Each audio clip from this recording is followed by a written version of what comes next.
and welcome to Interfaith Connections. I am your host, Jackie Fuller. Today's episode, we're focusing on faith-based advocacy, and one issue that has been coming up in Virginia is solitary confinement. And we have two experts today who will speak on this matter, and you can learn more about what's going on in this space.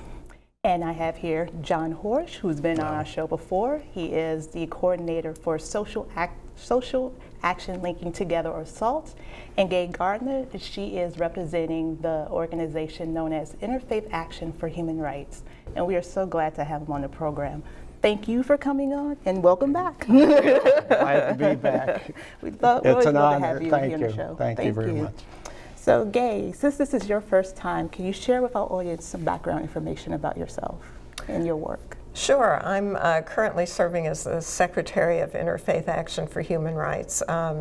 We're a faith-based advocacy group based in Washington, D.C., and we work against torture in U.S. prisons, primarily solitary confinement in Maryland, Virginia, and D.C. So my work is primarily focused on Virginia. And we are a group of people who came to this work initially through our previous experience as anti-torture advocates, primarily through the National Religious Campaign Against Torture, or NERCAT. And we were formed, IAHR was formed as an independent nonprofit organization that grew out of NERCAT. We initially were working against torture of suspected terrorists in the aftermath of the 9/11 attacks. And I started learning more about solitary confinement in that context because we learned that prolonged isolation was one of the key tools that was used to break psychologically the 9/11 detainees. And then NERCAT, the National Religious Campaign Against Torture, decided that if it was going to be serious about working on U.S.-sponsored torture, that it needed to also address torture in U.S. prisons. And so that's how they got involved in looking at solitary confinement in prisons throughout the U.S. And then when we formed as a regional offshoot of that organization, we focused on the Mid-Atlantic region. Okay. John? We're a grassroots legislative advocacy group, and basically we have a lot in common with Gay's group, and the thing that we have most in common is in the name of her organization is Interfaith Action, and ours is Social Action, and the key word there is action. Yes. And we believe our commitment is to advocacy, which is personal responsibility, our faith. We give personal witness to our faith by being a voice for the voiceless, and there's no greater need for a voice than in solitary confinement. And we came to the issue through Gay. She came through some of our events, and we learned. But we also started with the issue when we learned that the Department of Corrections had women in shackles when they were in labor. Sometimes women are pregnant when they go to jail. And so we started meeting with the Department of Corrections to stop that, and basically that led us to another issue when we had success. One success, the best success is to have another issue and go on and, you know, what you've learned put to practice. So we're doing that with solitary confinement. And I think the main thing about our being a voice for the voiceless is we're reminding the legislators of their responsibility to the most vulnerable people in Virginia. And heavens knows they need help because they're not at the policy-making table when decisions are made about their lives. So that's... Yeah, I was going to say John and SALT have been great partners with us. One of the things we've done is to form a coalition with other interested individuals and organizations like SALT. And Our coalition partners include SALT and Virginia Cure, which is an advocacy group formed by family members of inmates in Virginia prisons, and as well as the ACLU and the Virginia Council of Churches. And we're looking to expand our coalition, and we hope to add some more partners in the coming year. Yeah, over the last few years we've had quite a few successes, but we've realized sometimes success is necessary to enter into a coalition. So we're real glad to be working in this coalition because we're kind of Northern Virginia based, and the coalition is more broadly based, brings on support around the state that we can't accomplish without them. So, and again, sometimes entering in a coalition is a difference between a success and no success. So we're happy to be part of this coalition. Okay, great. Now, for maybe the viewers who are not familiar with the whole concept of the confinement situation, what does that entail, and how does it, I guess, the challenges that inmates or the system itself is creating, like, because it's pretty much like it's like it's a box space almost, right, exactly. Right? Yeah, when we talk about solitary confinement, what we mean is confining a person to a closet-sized cell for 22 to 24 hours a day. And there is a very solid consensus among mental health professionals and human rights advocates that constitutes torture. Right. And so that is what makes it a compelling issue to us as people of faith. And this consensus is so strong now that it has led to restrictions being embedded in international human rights standards. More specifically, the United Nations Standard Minimum Rules for the Treatment of Prisoners now say that no one should be in solitary confinement for more than 15 days at a time. So that is the standard that we are striving for being implemented across the country. Okay. Something that kind of brought us to the issue was that we worked with Patrick Hope, who is a delegate. And he got to visit Red Onion, and he found somebody who was in solitary confinement for 14 years. Wow. And that is cruel. Yeah. And it's, you know, you got to realize that throwing the key at, throwing away the key when people do something wrong and go to prison is that the key is going to be found. Mm-hmm. And that 90% of them are going to be released to the community. And the question is, do you want somebody going from solitary confinement for years being released to the community angry and very, mentally unbalanced or damaged by the experience? Or do you want somebody who has been through anger management and who has been through parenting? Yes. Most of them have children. Yes. And maybe prepared to get a job and go into the community. So which one do you want as your next door or your neighbor? Right. Because it sounds like it's counterproductive if, you say when you go into the system, it's there to rehabilitate or reform you. But it sounds like this can have the opposite effect. Well, it definitely does have the opposite effect. There's a large body of scientific evidence that shows that long-term isolation profoundly damages mental health. And it damages mental health in people who go into prison healthy, and it certainly exacerbates pre-existing mental health issues, which many prisoners have. And we find that too often people with mental health problems, instead of receiving treatment, are placed in solitary confinement because they have behavioral issues that are not properly diagnosed. Very often corrections officers aren't trained to distinguish between people who are acting out for no good reason, and people who can't really control their behavior because of underlying mental health issues.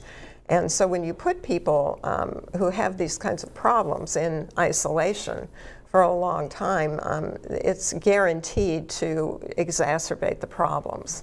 And so you have symptoms that appear of people cutting themselves.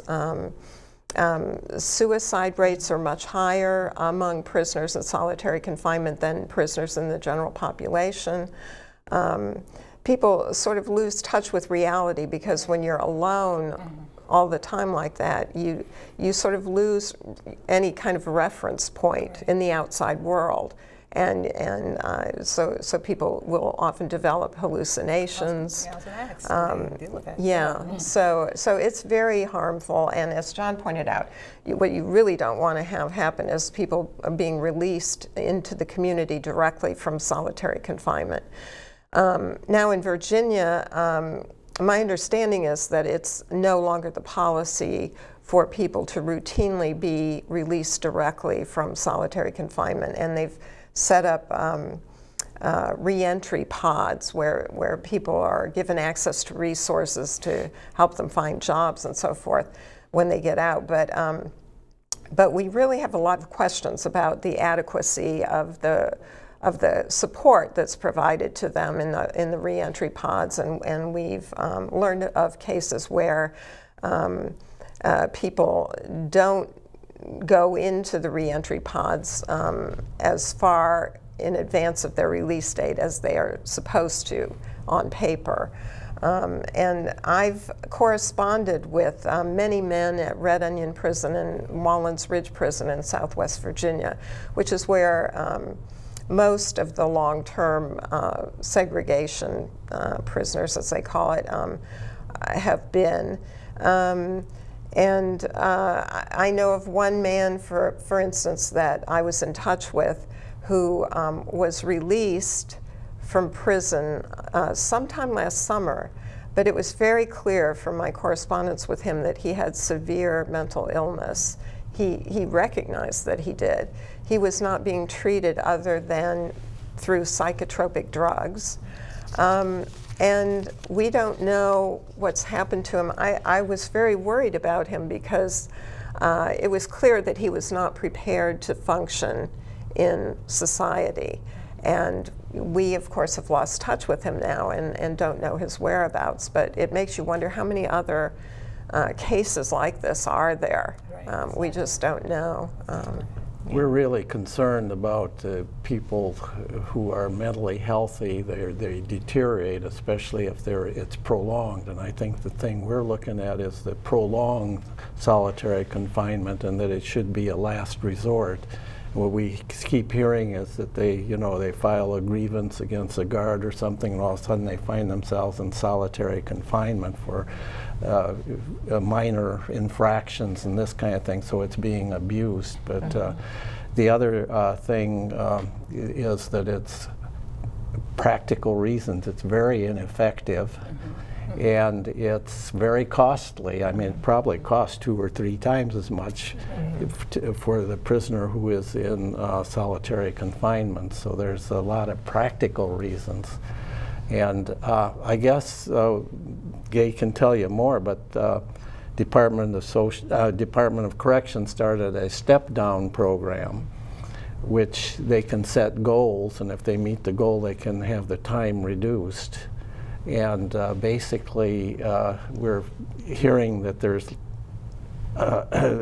being put in and not told why, and they're told, if they're told how long they're going to be in, which they're supposed to under the step-down program, then sometimes when the time is up, they continue to stay in solitary confinement. So we're looking for ways to control for this, to have some accountability, some transparency that we feel is lacking right now. It's just, yes. There are abuses in the system. Yeah, if I can expand on that a little bit. There are a couple of different contexts in which solitary confinement is used in Virginia. And by the way, they give it all sorts of different labels. They don't like to call it solitary confinement. They call it segregation or special housing or restrictive housing or some other euphemism like that. But it's all, you know, keeping people in a tiny cell for 22 to 24 hours a day.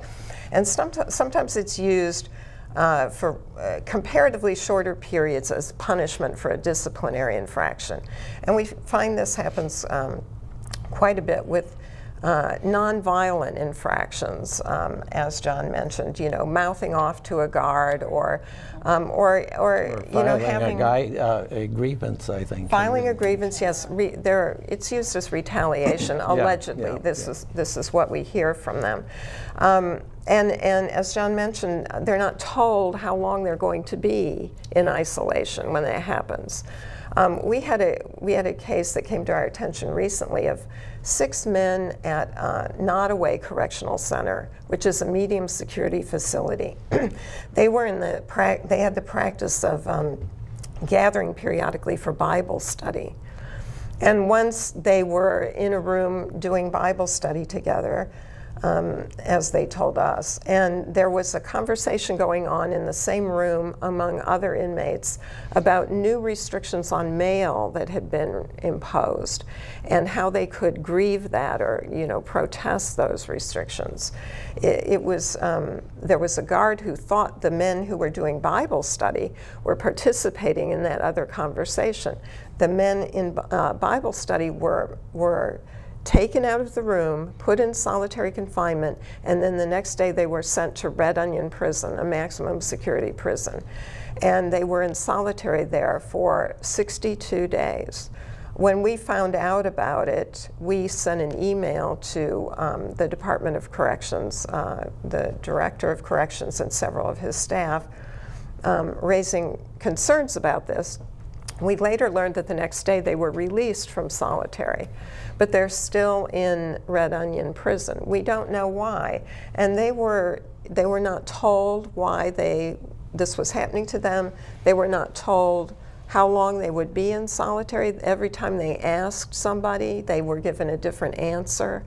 And this happens all too frequently. The decisions to put somebody in solitary are not documented. So all of these are concerns of ours because the indefinite nature of isolation compounds its stressfulness. And there's no meaningful opportunity to challenge a decision to put somebody in solitary confinement. The other part of the problem that John alluded to was prisoners who are put in long-term isolation because the decision is made that they are too dangerous to be in the general population.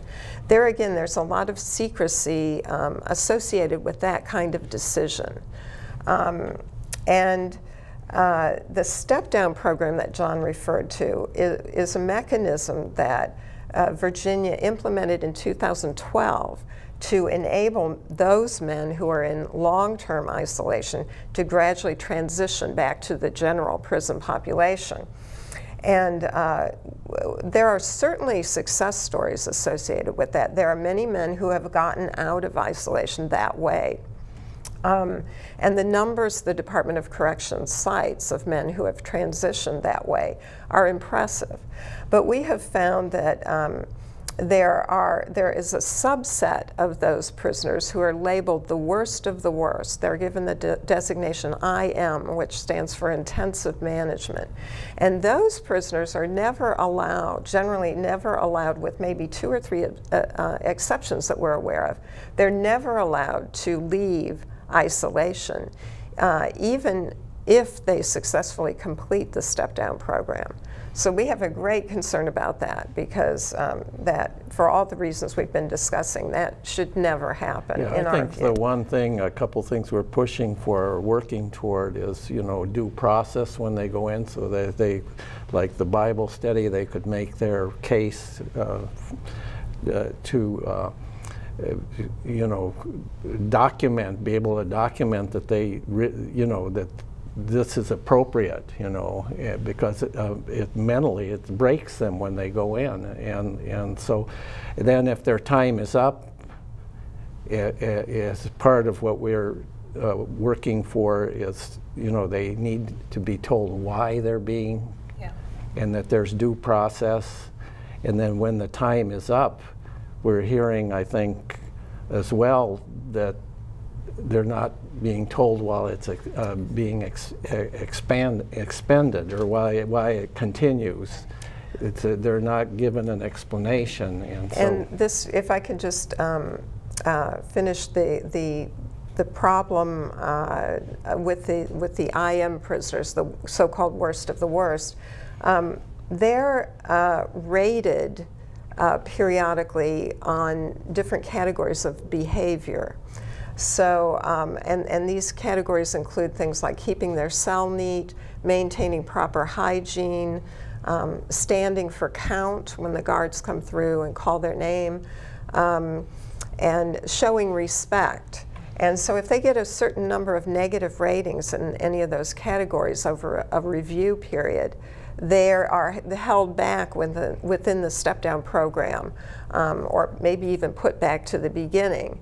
And you know, the big question behind that, I think, is why do you need to keep someone in permanent isolation because they've gotten bad marks in those kinds of categories? That it certainly doesn't reflect that they're a danger to the prison or to other inmates or to staff. So how do you justify keeping them in permanent isolation for reasons like that? And they are never shown these rating charts. So they're, you know, again, they're kept in the dark. Now I want you guys to explain to our audience the event the both of you attended, or participated, coordinated, all the above. How did that go? Explain it to the. Well, I think it was outstanding. The people, the audience was really supportive and receptive, and they got the message. And we, I think, the education was good, and I think it's going to help us to move forward, because my sense is many of them do communicate with their legislators, and we're so frustrated at this point, we're looking at legislative requirements, putting on, you know, some more accountability, and through legislation that they have to be evaluated. The goal is to reduce solitary confinement, but to eliminate it for the mentally ill, which means they have to have medical reviews before they can go in, and that they have to be evaluated mentally, because the Department of Corrections is not equipped for treatment, and so to put them in isolation, solitary, is not treatment, it's mentally cruel, or if they're mentally ill, they're just going to be more severely mentally ill. So, and calling it something else isn't going to solve the problem. There are a lot of ways that people can get involved in helping with our advocacy. For one thing, you can just Google Interfaith Action for Human Rights, and you'll go to our website, and you can register and give us your contact information and indicate that you want to volunteer with us. And we'll be doing a lot of advocacy with legislators and public education events and that sort of thing. And we do also have a pen pal project that I started at my church, Little River United Church of Christ in Annandale. But if people want to participate in that, I can certainly help them get involved, where we match up a prisoner with a correspondent who writes to them once a month to just ease their isolation and loneliness, and it's a good way to get involved. I think a number of states have been very successful in reducing and almost eliminating. I think 3 states have actually eliminated solitary confinement, and they've been pleasantly surprised when the people in solitary confinement go out into the prison population, that they adapt and adjust, and that it's working out. So I think that we're looking at, some of these states have legislation that help to accomplish this, and we're looking at that as a possible key to our success. And we're meeting with a legislator on Monday about this. We have seen a bill from New Jersey that looks like it meets most of our concerns. And so we're hopeful maybe we can adapt that, or if it's needed, that's kind of a last resort. But that's one option that we're looking at. Okay. Any final thoughts, last words before we wrap up for today's program? Well, I think this is really, as a person of faith, I really found this a compelling issue, because I think all the major religions of the world call us to defend the dignity of every person, and to honor the notion that no one is disposable in our society. And these are people who have truly been forgotten, and they need our support. Okay. Yes, I think that's the thing that all faiths have in common, is this is a human dignity issue, and that the faith community needs to stand up for people who are vulnerable and who are the most in need, and most needing our voice. There's one thing about hearing and learning and studying about it, but there's the doing aspect too, and I think that's what we're about. Okay. Well, thank you both for coming on the program. This was really interesting. Thank you for having us. I hope that more people and more traditions get involved. So thank you so much for all you do, and hopefully you will get some more folks to support. Thank you very much. Thank you. You're welcome. You're welcome. And thank you, the audience of Interfaith Connections. If you want to learn more about our program, visit us online at www.interfaithconnections.squarespace.com, or you can follow us on Twitter at www.twitter.com/IFC TV show. Thank you so much for watching, and take care. Bye-bye.